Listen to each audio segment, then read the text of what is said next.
મહેશ શાહ મામલે મુખ્યમંત્રી વિજય રૂપાણીએ નિવેદન આપ્યું, દેશની ઇકોનોમીને સાચા રસ્તે લઈ જવા એથિક્સ જરૂરી છે.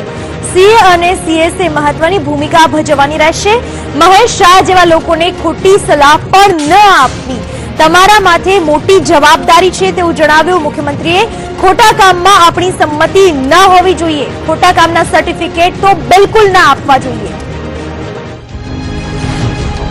આવનારા દિવસોમાં દેશની ઇકોનોમીની ડિસિપ્લિનરી ઇકોનોમીને સાચી દિશામાં લઈ જવા આ ચાર્ટર્ડ એકાઉન્ટન્ટ અને કંપની સેક્રેટરીઓએ મહેનત કરવાની છે. એથિક્સ સાથે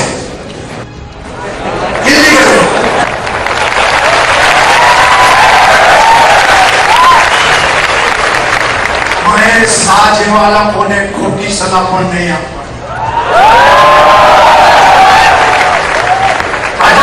જવાબદારી છે અને ખોટું થાય એમાં ક્યાંય આપણી સંમતિ ન હોય. સર્ટિફિકેટ તો હોય જ નહીં, સંમતિ પણ ન હોય. એ પ્રકારે એથિક્સ સાથે આપણે બધા આગળ વધીએ.